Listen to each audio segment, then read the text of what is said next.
ஜனநாயகன் அந்த படத்துலயும் வந்து நானும் ஆணையிட்டால் அந்த பாடலையுமே வந்து அனிருத் அவர்கள் வந்து ரீமிக்ஸ் பண்ண போறாங்க. அது ட்ரோலா தான் போகும், பயங்கர ட்ரோலா தான் போகும் சார். இப்படி சொல்லிட்டீங்க. அந்த பீட்ல நீங்க ஒரு பாட்டு பாடலாம், அந்த பாட்டே பண்ணக்கூடாது. நித்யாமனுக்கும் அவருக்கும் ஒரு பிரச்சனை இருந்தால் ஷூட்டிங் கூட கொஞ்சம் நிப்பாட்டி வச்சிருந்தாங்க. இப்போ ஷூட்டிங் ஸ்பாட்ல அவர் ஷூட்டிங் கூட்டு போயிட்டு அவரை வந்து படத்துல நடிக்கிற எல்லா நடிகர்கள் கூடயுமே ஒரு விமர்சனம் வந்துருதே சார். இன்ஸ்டாகிராம்ல ஒரு அம்மா பேசியிருந்தாங்க, அவங்க வீட்டில் வந்து தோசை சரியாவே வர மாட்டேங்குது, இதுக்கு பூரா தனுஷ் தாங்க அரங்கன்னு பேசியிருந்தாங்க. வெற்றிமாறன் அவங்க பேட் கேர்ள் அப்படின்ற ஒரு படம் வந்து அவங்க ப்ரொடியூஸ் பண்ணி ஆனால் நிறைய கான்ட்ரவர்சியை தான் அவர் ஃபேஸ் பண்ற மாதிரி சுச்சுவேஷன். குறிப்பிட்ட சமூகத்தை சேர்ந்தவங்க அந்த லாங்குவேஜ்ல அந்த படத்தை கதை சொல்றாங்க. அதுக்குள்ள ஒரு வலதுசாரி இடதுசாரி அரசியல் ஒன்று உள்ள போயிட்டு அவங்க தான் இந்த படத்தை ரொம்ப பெருசால பாய்ஸ் படத்துல ஸ்கூல் பசங்க தம் அடிக்கிற மாதிரி தண்ணி அடிக்கிற மாதிரி விலை மாத்திட்டு போகிற மாதிரி காட்சிகள்லாம் வச்சிருப்பாங்க. அப்போலாம் ஏன் விமர்சனம் வரல, ஒரு ஃபீமேல் பாயிண்ட் ஆஃப் வியூவில் சொல்கிறப்ப தானே பிரச்சனை வருது. அது கலாச்சார சீரழிவாக இருக்குன்னு சொல்கிறேன். பையன் பண்ணால் கலாச்சார சீரழிவு கிடையாதா? ஒரு சமூக அக்கறை உள்ள ஒரு இயக்குனர் கண்டிப்பாக பணத்துக்காக இந்த மாதிரியான ஒரு படத்தை என்கரேஜ் பண்ண மாட்டார். படம் வரட்டும், அதை என்கரேஜ் பண்ணுற மாதிரியான படமாக இருந்தால் நம்மளே அதை சார். இப்போ குட் பேட் அக்லியை பொறுத்த வரைக்கும் அந்த படத்தில் வந்து ஒரு ரீமிக்ஸ் சாங் இருக்குது அப்படின்ற மாதிரி சொல்லப்படுது. அது எந்த அளவு இருக்குது சார் உண்மை? ஒரு ரீமிக்ஸ் சாங் இருக்குது, அது என்ன சாங்கிறது சஸ்பென்ஸாக வச்சுருக்குறாங்க. பட் படம் முடிஞ்சுது, படம் முடிஞ்சிச்சு. அஜித் டப்பிங்கும் பேசி முடிச்சு கொடுத்துட்டு போயிட்டார். நீ படத்தை வந்து தயார் போஸ்ட் ப்ரொடக்ஷன் ஒர்க்கும் மேக்ஸிமம் முடிச்சிட்டாங்க. சென்சார் அமைச்சு ரிலீஸ் பண்ணுற டேட் மட்டும் தான் பேலன்ஸ். இப்போ எதற்காக இந்த கொஸ்டின் வந்துச்சுன்னா, ஜனநாயகன் அந்த படத்துலையும் வந்து நானும் ஆணையிட்டால் அப்படின்ற போஸ்டர் பற்றியே நம்ம நிறைய பேசியிருப்போம். அந்த பாடலையுமே வந்து அனிருத் அவர்கள் வந்து ரீமிக்ஸ் பண்ண போகிறாங்க அப்படின்ற மாதிரியான ஒரு தகவல் இருக்கே சார். இல்லை, அந்த பாட்டை ரீமிக்ஸ் பண்ணுறதுக்காக அனிருத் ஒரு ரைட்ஸ் வாங்கி வச்சுருக்காரு. அது எந்த படத்துக்கு பயன்படுத்துகிறாங்கன்னு தெரியல. ஜனநாயகனுக்கா இல்லை தனுஷ் பயன்படுத்துகிறாரா அப்படிங்கிறது. தனுஷ் பண்ண மாட்டார், தனுஷுக்கு வாய்ப்பு இல்லை. வேறு படத்துக்கான்னு தெரியல. ஆனால் அந்த படம் அந்த பாட்டை அவர் ரீமிக்ஸ் பண்ணுறதுக்கு வாங்கி வச்சிருக்கிறார். ஒருவேளை நான் ஆணையிட்டால் எம்ஜிஆர் அவர்களுடைய பாட்டை வந்து ரீமிக்ஸ் பண்ணால் இப்போ இருக்கிற ரசிகர்கள் எப்படி ஏற்றுக்கொள்ளப்படும்? அது ட்ரோலாக தான் போகும், பயங்கர ட்ரோலாக தான் போகும் சார். இப்படி சொல்லிட்டீங்க. ஆமாம், அன்னைக்கு இருந்த எம்ஜிஆர் வேறு, அன்னைக்கு இருந்த காலகட்டத்தில் அந்த பீட்டில் நீங்கள் ஒரு பாட்டு பாடலாம், அந்த பாட்டே பண்ணக்கூடாது. அதே மாதிரி நிறைய ரீமிக்ஸ் பாட்டுலாம் ஹிட் ஆயிருக்கே சார். இல்லை, இன்னைக்கு அரசியலுக்கு வந்துட்டாரு, அதே மாதிரியே நீங்கள் பண்ணக்கூடாதுல்ல. அந்த வைபோடையே ஒரு சாங் ஃப்ரெஷ்ஷாக பண்ணி நீங்கள் அதை பண்ணலாம். அந்த பாட்டவே எம்ஜிஆர் தான் பண்ணி முடிச்சுட்டாரே, நீங்கள் எதுக்கு எம்ஜிஆருமே திருப்பி பண்ணுறீங்க? அப்படிங்கும்போது ட்ரோலாக மாறிடும். கண்டிப்பாக அதை செய்ய மாட்டார்னு நினைக்கிறேன். அதை வெயிட் பண்ணி பார்க்கலாம். இப்போ ஜனநாயகனில் வந்து அடுத்த அப்டேட் எப்போ சார் எக்ஸ்பெக்ட் பண்ணலாம்? அநேகமாக வந்து இந்த மாதம் கடைசிக்குள்ளே ஏதாவது ஒரு அப்டேட் வர்றதுக்காக ஏற்பாடு ஆகிட்டு இருக்கு, வர்றதுக்கு வாய்ப்பு இருக்குது. ஏன்னா அவங்க ரொம்ப தேதி பார்த்து தான் எல்லா செய்திகளும். இல்லை, இந்த படம் வந்து தீபாவளி ரிலீஸ் மாதிரி தான் பிளான் பண்ணிட்டு இருக்காங்க. அப்படின்னா அப்டேட் கொஞ்சம் ஸ்லோவாக தான் படத்துக்கு வரும். படம் ரெடியான படம் ஆல்ரெடி ஒரு 60% மேலே முடிச்சிட்டாலும் கூட தீபாவளி நெருக்கி கொண்டு வரலாங்கிற மாதிரி தான் பிளான் பண்ணிட்டு இருக்காங்க. அப்போ அதற்குள்ளேயே வந்து குட் பேட் அக்லி நம்ம இட்லி கடையெல்லாம் வந்து அதெல்லாம் ஒரே டைம்ல மோதுன்னு சொன்னாங்க. இப்போ தேதி நீங்க தள்ளி போயிடுச்சுன்னு சொன்னாங்க. அப்போ ஏப்ரல் 10 வந்து கண்டிப்பாக எக்ஸ்பெக்ட் பண்ணலாம் இட்லி கடை ரெடி எக்ஸ்பெக்ட் பண்ணலாம். அவங்க அனௌன்ஸ் பண்ணிட்டாங்க. ஏற்கனவே இந்த ப்ராப்ளம் சால்வ் ஆயிடுச்சு. அப்புறம் ஆல்ரெடி தாய்லாந்தில் கூட ஒரு போர்ஷன் எடுக்கிறதாக இருந்துச்சு, அதை இங்கே எடுக்க ஆரம்பிச்சிட்டாங்க. அப்படிங்கும்போது இப்போ ஆல்மோஸ்ட் இந்த படத்தை முடிச்சு அவங்க தயார் நிலைக்கு வந்தாங்க. ஏன்னா தனுஷ் அடுத்தடுத்த லைனப் இருக்குது, இந்த படத்தை முடிச்சிருவோம்ன்றதுல தெளிவாக இருக்காரு. ஜனநாயகன் வந்து தீபாவளிக்கு தான் அவங்க பிளான் பண்ணுறாங்க. இயக்குனர் தனுஷ் அப்படிதான் சொல்ல வேண்டியது இருக்குது. ஏன்னா அப்படிதான் அவர் வந்து படங்கள் பண்ணிட்டு இருக்கிறாரு. அவருடைய படங்கள் வந்து எப்படி சார் இருக்குது? அவங்க போஸ்டர்ஸ்லாம் பார்க்கும்போது எப்படி இருக்குது? இல்லை, இட்லி கடையை பொறுத்த வரைக்கும் ஒரு படத்துக்கு எதிர்பார்ப்பு இருக்குது. இட்லி கடை வந்து இடையில வந்து நித்யாமனுக்கும் அவருக்கும் ஒரு பிரச்சனை இருந்தால் ஷூட்டிங் கூட கொஞ்சம் நிப்பாட்டி வச்சுருந்தாங்க. அவர் டேட் வாங்கி அவங்க யூஸ் பண்ணலை அப்படிங்கிற மாதிரி. அப்புறம் ஷூட்டிங் ஸ்பாட்டில் அவர் ஷூட்டிங் கூட்டு போயிட்டு அவரை வந்து சரியாக பயன்படுத்தலை, வெயிட் பண்ண வச்சுட்டாங்க அப்படிங்கிற ஒரு சின்ன ஒரு மனக்கசப்பு, ஒரு சின்ன பிரச்சனை போயிட்டு இருந்துச்சு தனுஷுக்கும் நித்யாமனுக்கும். அதனால் அவங்க அங்கேருந்து இவர் விஜய் சேதுபதியுடைய படத்துக்கு போயிட்டாங்க. திருப்பி அவங்க ஆரம்பிக்கிறப்ப டேட் இல்லை. அப்போ ரெண்டு ப்ரொடக்ஷன் தரப்பில் இருந்தும் பேசி இப்போ டேட்டை வாங்கி படத்தை அந்த பிரச்சனையை முடிச்சிட்டாங்க. அதனால் வந்து அந்த படத்தினுடைய போஸ்ட் ப்ரொடக்ஷன் வேலை போயிட்டுருக்கு. அதுக்கு ஒரு நிலவுக்கு என்மையில் என்னடி கோபம், அந்த படம் வந்து இண்டஸ்ட்ரியில் ஒரு பெரிய டாக் ஓடிட்டுருக்கு. ஒரு லவ் டுடே மாதிரி ஒரு யங் லவ் ஸ்டோரியை ஒன்று பண்ணியிருக்காரு டைரக்டர் தனுஷா. அந்த படத்தில் ஒரு பெரிய அச்சீவ் பண்ணியிருக்காரு. அந்த மாதிரி ஒரு தகவல் வந்துட்டுருக்கு. இண்டஸ்ட்ரியில் பெருசாக அந்த படத்தோடைய டாக் போயிட்டுருக்கு. டைரக்டர் தனுஷாவும் சக்ஸஸாக இருக்காரு. அப்புறம் பாலிவுட்டில் படம் பண்ணுறாரு, ஹாலிவுட்டில் பண்ணுறாரு, தமிழில் பெரிய ஒரு லைனப் வச்சுருக்காரு. அவருடைய லைனப் பார்த்தா ஒரு 24 மணி நேரம் பத்தாது போல், அந்த அளவுக்கு பரபரப்பாக இருக்கிறாரு.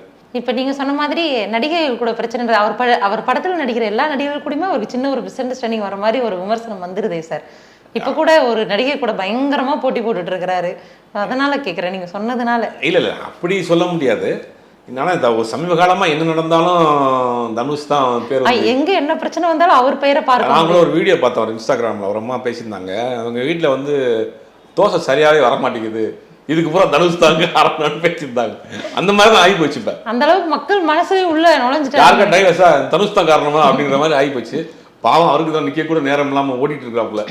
ஆனால் என்னமோ தெரியல, அவருக்கு வந்து அந்த முத்திரை வந்து தொடர்ந்து இருந்துக்கிட்டே இருக்கு. இப்போ வந்து அதுக்கெல்லாம் வந்து இன்னைக்கு சொல்கிற மாதிரி ஃப்ரெண்ட்ஸுகளோட பேசுறதுக்கு கூட நேரம் இல்லாத அளவுக்கு இன்னைக்கு பரபரப்பாக போயிட்டு இருக்காரு. ஏன்னா ஒரு பக்கம் 2 படம் டைரக்ட் பண்ணிட்டு இருக்காரு, போஸ்ட் ப்ரொடக்ஷன் நடிச்சிட்டு இருக்காரு, ஹிந்தி படம் பண்ணுறாரு, தெலுங்கு படம் பண்ணுறாரு. எப்படி தான் அவருக்கு இந்த டைம் பத்துதுன்னு தெரியல. அப்படி இருக்கும்போது இந்த மாதிரியான வேலைகளுக்கு நேரமே இருக்காது, ஃப்ரீ டைமே இருக்காது. எங்கே போய் அவர் போய் இந்த மாதிரியான வர போகிறதுன்னு தெரியல. அப்போ ஒரு இடத்துக்கு வர்றப்போ ஒரு சில பிரச்சனைகள் வரதான் செய்யும். அடுத்தடுத்த லெவலுக்கு ஒரு நபர் நகர்ந்து போகிறப்ப அவங்க சுற்றி பிரச்சனையும் சேர்ந்தே தான் வரும். அதை நோக்கி வருதுன்னு நான் நினைக்கிறேன். அவர் இயக்குனராக அவர் வந்து எப்படி சார் இருக்காரு? ஏன்னா இப்போ இட்லி கடை படத்தில் வந்து போஸ்டர்லாம் ரிலீஸ் பண்ணியிருந்தாங்க. முதல்ல வந்து அவர் ரிலீஸ் பண்ண போஸ்டர் பார்க்கும்போது ஒரு கிராமத்து பாணியில் இருக்கிற மாதிரி இருந்துச்சு. ரெண்டாவது அருண் விஜய் அவங்க வந்து ஒரு பாக்ஸராக இருக்கிற மாதிரி, ஒரு சிட்டி லைஃப்பில் இருக்கிற மாதிரி ஒரு இருக்கே, அது கொஞ்சம் ஒரு ஃபேமிலி ஓரியன்ட் படம் அது. அதாவது எப்படின்னா, அந்த படம் வந்து அவருடைய அம்மா பிறந்த ஊர் தேனி மாவட்டத்தில் அந்த சிந்தலச்சேரின்னு ஒரு ஏரியா, அந்த ஊரில் இருந்து தான் படம் ஆரம்பிக்குது. அங்கேருந்து ஆரம்பித்து ஏறக்குறைய அவங்க அப்பாவுடைய ஒரு மாதிரி லைஃப் ஸ்டைலில் பாதி எவ்வளோ கதையாக தான் இருக்கும். ஒரு ஃபேமிலி ஓரியன்ட் படம். ஒரு அண்ணன் தம்பி இந்த மாதிரியான பேக்ட்ராப்பில் ஒரு குடும்பத்துக்காக தியாகம் பண்ணுற ஒரு கேரக்டர். அதை பற்றி நம்ம டீட்டெயிலாக அந்த கதைகள்லாம் சொல்ல வேணாம். ஒரு ஃபேமிலி ஒரு கிராமத்தில் ஒரு ஃபேமிலி பேக்ட்ராப்பில் அண்ணன் தம்பி இந்த மாதிரியான படம்.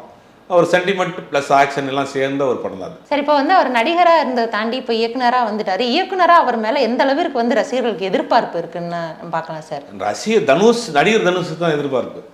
இயக்குனர் தனுஷ் ஒன்றும் தொடர் வெற்றியை கொடுத்த பிறகு தான் இருக்கான, தொடர் வெற்றியை கொடுத்துட்டு இருக்காரு. ராயன் படத்துலலாம் ராயன் படத்தை கொடுத்துருக்காரு. ராயன் படத்தில் நிறைய விமர்சனங்கள் இருந்தாலும் கூட அதை வெற்றி படம் தான். அப்படிங்கும்போது அடுத்தடுத்த படம் தான் அவரை வந்து இயக்குனராக இல்லையாங்கிறது தீர்மானிக்கும். குபேரா படம் வந்து எந்த நிலைமையில் சார் இருக்கு? படம் முடிஞ்சது, ஆல்மோஸ்ட் முடிஞ்சது. சின்ன சின்ன பேட்ச் ஒர்க் கொஞ்சம், மற்றபடி போஸ்ட் ப்ரொடக்ஷன் ஒர்க்கு பெண்டிங் இருக்குது. சரி, இப்போ ஒரு பக்கம் வந்து சிம்பு, தனுஷ் அவங்களாம் வந்து களத்தில் இருக்காங்க. விஜய், அஜித், இது வந்து ரசிகர்களுக்கு பொற்காலம்னே சொல்லலாம் சார். ஏன்னா ஒரே இந்த வருஷம் நிறைய படங்கள் இருக்கு. நிறைய படம், சூர்யா படமே பேக் டு பேக் 2-3 படம் வரிசையா இருக்கு. ஏன்னா சூர்யா அவங்களுடைய படங்கள் வந்து விமர்சனங்கள் எல்லாம் பயங்கரமா சந்திச்சுட்டு வருது. அந்த வரிசையில் இப்போ ரெட்ரோ படம் வந்து எந்த அளவு இருக்கு சார், ஒரு ஹைப் கொடுத்துருக்கு? ரெட்ரோ படத்தை பொறுத்த வரைக்கும் அது கார்த்திக் சுப்ராஜ் படம் தான். கார்த்திக் சுப்ராஜ் மேல ஒரு மிகப்பெரிய ஒரு எதிர்பார்ப்பு இருக்கு. இது வந்து 90s காலகட்டத்தில் நடந்து அப்புறம் பிரசன்ட்டுக்கு வர மாதிரியான ஒரு கதை. படம் ஆல்ரெடி முடிஞ்சிருச்சு, அது படம் முடிச்சிட்டாங்க. இப்போ அடுத்த படத்துக்கு ஒரு நமக்கு எல்லாம் தெரியும், ஒரு நம்ம ஆர்ஜே பாலாஜி படத்துக்கு போயிட்டார். அந்த படம் முடிஞ்சிருச்சு. இப்போ அந்த படத்தோடைய பிஸ்னஸ் பேசிகிட்டு இருக்கிறாங்க. ஓடிடி தளங்களில் ஒரு பெரிய சிக்கலாக இருக்குது. இப்போ ஓடிடி வந்து அவன் என்ன சொல்கிறான், நீ படத்தை போட்டு இப்போ ஓரளவுக்கு தெரிஞ்ச ஆர்டிஸ்டாக இருந்தால் ஒரு சின்ன அமௌண்ட் கொடுக்குறேன், படத்தை போடுங்க, அப்புறம் வந்துட்டு ராயல்ட்டி மாதிரி ஷேர் எடுத்துங்கிற மாதிரி அவங்க ஒரு சில டேர்ம்ஸ் அண்ட் கண்டிஷன் நடந்துட்டு ஓடிடியை நம்பி எடுத்த பல படங்கள் இன்றைக்கி மிகப்பெரிய ஒரு கேள்விக்குறியாக இருக்குது. அதனால் எல்லா படமும் இந்த ஓடிடி நிறுவனங்கள் சொல்கிறத வச்சு தான் ரிலீஸ் டேட்டை பண்ணுறாங்க. இந்த படத்தை முடிச்சுட்டாங்க, இப்போ பிஸ்னஸ் பேசிகிட்டு இருக்காங்க. பிஸ்னஸ் முடிஞ்ச படம் அது ரிலீஸ் டேட் அனௌன்ஸ் பண்ணுவாங்க. இன்னொரு பக்கம் தண்டேல் படத்தோட டைரக்டர் வேற வந்து நம்ம சூர்யா அவங்களை இயக்கிறதா ஒரு தகவல் வந்து. ஆமாம், அடுத்த படத்தை பண்ணுறதுக்காக ஒரு பேச்சுவார்த்தை எல்லாம் நடந்துட்டு இருக்கு. அவர் படம் பண்ணுறாரு. மலையாளம் இன்னொரு டேரக்டருடைய படங்கள் பேச்சுவார்த்தை இருக்குது. லைன் அப்பில் வச்சுருக்காரு. இதுக்கடையில் வாடிவாசல் தான் இப்போ இமீடியட்டாக ஆரம்பிக்க போகிறாங்க. அதனால் இந்த ஆர்ஜே பாலாஜி படம் முடிஞ்சவொடனே அவர் சூர்யா ஆரம்பிக்கக்கூடிய படம் வந்து வாடிவாசல். அப்போ அதுக்கப்புறம் வந்து சூர்யா வந்து ரொம்ப கவனமாக கதையை சூஸ் பண்ணி நடிப்பார் அப்படின்னு இப்பயே ரொம்ப கவனமாக சூஸ் பண்ணி நடிச்சிட்டு இருக்கிறாரு. ஏன்னா அவர் கம்பல்சரி ஒரு வெற்றி கொடுக்க வேண்டிய கட்டாயத்தில் இருக்கிறார். ஒருவேளை அந்த வெற்றியை கொடுக்க அவர் தவறி போனால் ரொம்ப பின்னோக்கி போயிடுவார். கண்டிப்பாக ஒரு பெரிய ஒரு பின்னோக்கி போயிடுவார். அதனால் கவனமாக இருக்கிறாரு. மற்ற எந்த படங்கள் மேலும் இல்லாட்டி கூட வாடிவாசல் மீது மிகப்பெரிய ஒரு நம்பிக்கை இருக்குது. வாடிவாசல் மார்ச் இல்லாட்டி ஏப்ரலுக்குள்ள அந்த படத்தை ஷூட்டிங்கே ஆரம்பிக்க போகிறாங்க. ஆரம்பித்தாங்கன்னா ஏக்தமில் முடிக்கிற மாதிரியான ஒரு பிளான் வச்சுருக்கிறாங்க.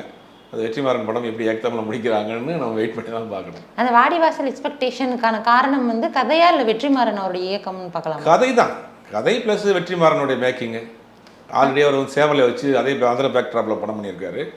இப்போ மாடை வச்சு அதே மதுரை பேக்ட்ராப்பில் ஒரு படம் பண்ணுறப்போ ஒரு ப்ரூஃப் பண்ண டேரக்டரு, ஒரு வித்தியாசமாக அட்டவுன் பண்ணக்கூடிய டேரக்டர், அப்போ ரொம்ப ஒரு டீட்டெயிலிங்காக பண்ணக்கூடிய டேரக்டர். அதனால் அவர் மேலே ஒரு நம்பிக்கை இருக்குது. கண்டிப்பாக ஒரு பெரிய வெற்றி படம், பெரிய வெற்றியை எதிர்பார்க்குறார் சூர்யா. கண்டிப்பாக எல்லா நடிகர்களுக்கும் உள்ள வச்சுருந்தான். அந்த வெற்றி வாடிவாசலில் கிடைக்குங்கிற ஒரு நம்பிக்கை இருக்குது. எல்லாருக்குமே அந்த படத்து மேலே ஒரு பெரிய ஒரு நம்பிக்கை இருக்குது. அதனால் அந்த படத்தை அவர் ரொம்ப பெரிய அளவில் அதை நம்புறாரு. இப்போ இயக்குனராக இருக்கிறவங்க ப்ரொடியூசராக மாறும்போது நிறைய பிரச்சனைகளை சந்திக்கிறாங்களோ சார்? இப்போ நீங்கள் வெற்றிமாறன் அவங்க சொல்லும்போது ஞாபகம் வருது, பேட் கேர்ள் அப்படின்ற ஒரு படம் வந்து அவங்க ப்ரொடியூஸ் பண்ணி ஆனால் நிறைய கான்ட்ரவர்சியை தான் அவர் ஃபேஸ் பண்ணுற மாதிரி சுச்சுவேஷன் இருக்குது. என்ன இல்லை, அந்த படத்தை பொறுத்த வரைக்கும் படம் ரிலீஸ் ஆகி கான்ட்ரவர்சியானா பரவாயில்ல, படம் ட்ரெய்லரை பார்த்தோன்னே கான்ட்ரவர்சியாக இருக்காங்க. ட்ரெய்லரே மக்களால் ஏற்றுக்கொள்ள முடியலையோ அப்படி நம்ம பார்த்தா இன்றைக்கி வந்து சோஷியல் மீடியாவில் இல்லாத விஷயம் 16 வயசு 17 வயசு பிள்ளைக்கு வந்து ஸ்மார்ட் ஃபோனை வாங்கி கொடுத்து அன்லிமிட்டட் நெட்டு போட்டு கொடுத்துருங்க. அதில் இல்லாத ஆபாசமாக அந்த குழந்தைங்க போய் தேட்டரில் போய் படம் பார்த்துற போது ப்ராக்டிக்கலாக யோசிச்சோம்னா நம்ம வீட்டில் ஒரு குழந்தைங்களுக்கு மொபைல் வாங்கி கொடுங்க. மொபைலில் இல்லாத, இன்ஸ்டாகிராமில் இல்லாத ஆபாசமாக, ஃபேஸ்புக்கில் இல்லாத ஆபாசமாக, மற்ற சோஷியல் மீடியாவில் இல்லாத ஆபாசமாக, தனியாக ஒரு பொண்ணு கையில் எல்லா மொபைலையும் வாங்கி கொடுத்துட்டு அங்கே வந்து எல்லாம் வந்து அதெல்லாம் வந்து நீங்கள் அலோவ் பண்ணுறீங்க. நீங்களே உங்கள் வீட்டுக்குள்ளேயே அலோவ் பண்ணுறீங்க. இந்த படம் தேட்டரில் போய் தான் பார்க்கணும், அப்படி அதிகபட்சம் ஓடிடியில் வந்தப்போ ஓடிடியில் பார்க்கணும். ஆனால் இவர்களை பொறுத்த வரைக்கும் ஒரு அரசியல் இருக்குது. இந்த படம் வந்து ஒரு பெண் இயக்குனரை இயக்குறாங்க, அவங்க ஒரு குறிப்பிட்ட சமூகத்தை சேர்ந்தவங்க, அந்த லாங்குவேஜில் அந்த படத்தை கதை சொல்கிறாங்க. அப்போ நீங்கள் எங்களை வந்து காயப்படுத்துகிறீங்களா, எங்களை வந்து இது பண்ணுறீங்களாங்கிற அதுக்குள்ளே ஒரு வலதுசாரி இடதுசாரி அரசியல் ஒன்று உள்ளே போயிட்டுருக்கு. அவங்க தான் இந்த படத்தை ரொம்ப பெருசாளவில் ட்ரிகர் பண்ணுறாங்க. இதே இது வந்து ஒரு 16-17 வயசு பையன் பாயிண்ட் ஆஃப் வியூவில் இந்த கதை சொல்லியிருந்தால் இன்றைக்கி இந்த அவ்வளோ பிரச்சனை வந்திருக்காது. அது ஒரு பெண் பாயிண்ட் ஆஃப் வியூவில் சொல்லுவாங்க. ஒரு ஃபீமேல் வெர்ஷனாக அது சொல்கிறதுனால தான் இது பிரச்சனை. ஆல்ரெடி பாய்ஸ்னு ஒரு படம் பண்ணாங்க. பாய்ஸ் படத்தில் ஸ்கூல் பசங்க தம் அடிக்கிற மாதிரி, தண்ணி அடிக்கிற மாதிரி, விலை மாதட்டு போகிற மாதிரி காட்சிகள்லாம் வச்சுருப்பாங்க. பட் அப்போலாம் ஏன் விமர்சனம் வரல? ஆனால் அதே படம் ஒரு பெண் பாயிண்ட் ஆஃப் வியூவில் ஒரு ஃபீமேல் பாயிண்ட் ஆஃப் வியூவில் சொல்கிறப்ப தானே பிரச்சனை வருது. அது கலாச்சார சீரழிவாக இருக்குன்னு சொல்கிறேன். பையன் பண்ணால் கலாச்சார சீரழிவு கிடையாதா? அதை விட பெண்களுக்கு தாக்கம் அதிகம்னு சொல்கிறாங்களே சார். அதெல்லாம் வந்து நம்ம வந்து அவங்கள எப்படி எடுத்துக்கிறதே தெரில. அந்த மாதிரி விஷயத்தை எப்படி எடுத்துக்கிறதே தெரில. இன்றைக்கி ஆணோ பெண்ணோ எல்லாம் இன்றைக்கி வந்து ஈக்குவல் ஆகிப்போச்சு. இந்த ஜெண்டர் பார்ஷியாலிட்டியே இன்றைக்கி கிடையாது. ஆண் பண்ணாலும் தப்பு தான், பெண் பண்ணாலும் தப்பு. ஆண் குடித்தா தப்பு இல்லையா? பெண் குடித்தா தான் தப்பா? ஆண் தம் அடித்தா தப்பு? யார் குடித்தாலும் கெட்டு போமே அப்படிங்கும் போது அவர்களுடைய பாயிண்ட் ஆஃப் வியூ என்னென்னா, ஒரு பெண் இப்படி செய்யலாமா, அந்த ஆதிக்க மனப்பான்மை தான். இப்போ ஒரு பெண் வந்து ஓப்பனாக தன்னுடைய விஷயத்தை சொல்லாமா அப்படிங்கிற ஒரு ஆதிக்க மனப்பான்மை தான். அதுக்குள்ளே ஒரு அரசியல், அதுக்குள்ளே வலதுசாரி இடதுசாரிங்கிற அந்த பிரச்சனைகள் எல்லாம் சேர்ந்து அந்த படத்துக்கு ஒரு பெரிய ப்ரொமோஷனை கொடுத்துருக்காங்கன்னு நான் பார்க்குறேன்.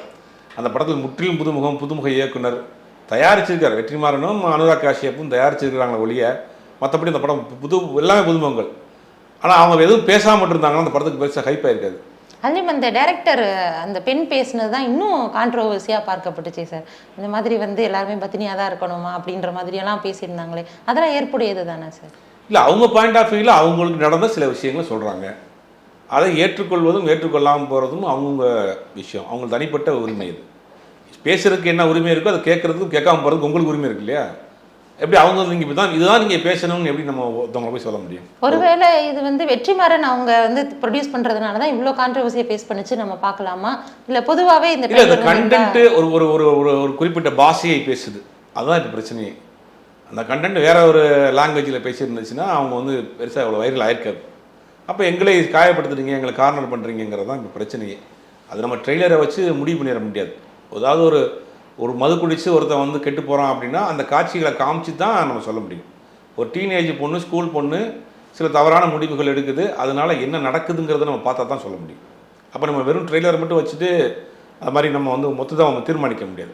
வெற்றிமாறனை பொறுத்த வரைக்கும் ஒரு சமூக அக்கறையுள்ள ஒரு இயக்குனர். கண்டிப்பாக பணத்துக்காக இந்த மாதிரியான ஒரு படத்தை என்கரேஜ் பண்ண மாட்டார்.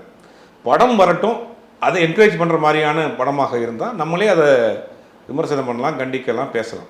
ஒரு ட்ரெய்லர் மட்டும் வச்சுட்டு அந்த ட்ரெய்லரில் இருக்கக்கூடிய எண்ட் ரிசல்ட்னு ஒன்று இருக்குல்ல, ஒரு பெண் மனம் போன போக்கில் நினச்ச மாதிரி வாழ்ந்தால் என்ன ஆவா அப்படிங்கிற ஒரு கதை இருக்குல்ல, அதுவே தெரியாமல் நம்ம எப்படி பேச முடியும்? இப்போ படம் வரட்டும், படம் வந்து அந்த மாதிரியான விஷயமா இருந்தால் அது உண்மையிலேயே கண்டிக்கிறதுக்க ஒரு விஷயம் தான். அப்போ பல விமர்சனங்களை கடந்து திரையில் வந்துடும் அப்படின்றது எதிர்பார்க்கலாம். சென்சார் வாங்கிட்டு தானே அவங்க அந்த இதை ரிலீஸ் பண்ணியிருக்கிறாங்க. சென்சார் கொடுத்த பிறகு யார் அந்த படத்தை நம்ம வந்து என்ன செய்ய முடியும்? சார், இறுதியாக இந்த விஷயத்தை தொடாமல் போக முடியாது. நம்ம சிவகார்த்திகேயனுடைய பராசக்தி எல்லா பிரச்சனையும் சால்வ் ஆகிடுச்சா எப்படி சார்? இல்லை, அது டைட்டில் பிரச்சனை தான், வேற என்ன பிரச்சனை? அந்த படம் அதெல்லாம் எப்பயோ முடிஞ்சிருச்சு. அந்த படத்து பராசக்தியினுடைய ஒரிஜினல் ஓனர் வந்து ஏவிஎம் தான். ஆல்ரெடி வேற ஒரு தயாரிப்பு நேஷனல் பிக்சர்ஸ் தயாரிச்சிருந்தாலும் கூட அந்த காலகட்டங்கள்லேயே ஏவிஎம் அந்த படத்தை முழுவதுமாக வாங்கிட்டாங்க. வாங்கி நீங்கள் எல்லா ரைட்ஸுமே எனக்கு ஏவிஎம்ல தான் இருக்குது. ஏவிஎம் தான் அந்த படத்துக்கு என்ஓசி கொடுத்துருக்குறாங்க டைட்டில் பயன்படுத்திக்கிறதுக்கு. அப்புறம் நடிகர் சிவாஜி அவர்களோட ஃபேமிலி டீம் இந்த படத்தை பற்றி பேசிட்டாங்க. அதனால் வந்து அந்த படம் வந்து இப்போ வந்த அந்த ஒரு டீசரும் வந்து சென்சாரும் ஆயிடுச்சு. ப்ரொடியூசர் கவுன்சில் என்ஓசி கொடுத்துட்டாங்க. இவர்கள் தரவில் பராசக்தி படங்கிறது ஃபைனல் ஆயிடுச்சு. விஜய் ஆண்டனி தெலுங்கில் பதிஞ்சு வச்சுருந்தார். ப்ரொடியூசர் கவுன்சில் இல்லாமல் சவுத் இந்தியன் ஃபிலிம் சேம்பரில் பதிஞ்சிருந்தார். சேம்பருங்கிறது தமிழ், தெலுங்கு, மலையாளம் 4 லாங்குவேஜ் சேர்ந்தது. அதனால் சேம்பரில் பண்ணது இது கொஞ்சம் கிளாஸ் ஆயிடுச்சு. அப்புறம் விஜய் ஆண்டனி அதை வந்து நீங்களே பயன்படுத்திங்கன்னு கொடுத்துட்டாரு. இப்போ அந்த பிரச்சனையெல்லாம் சால்வ் ஆயிடுச்சு. நிறைய விஷயங்கள் வந்து எங்களோட பகிர்ந்து கொண்டதற்கு ரொம்ப நன்றி சார்.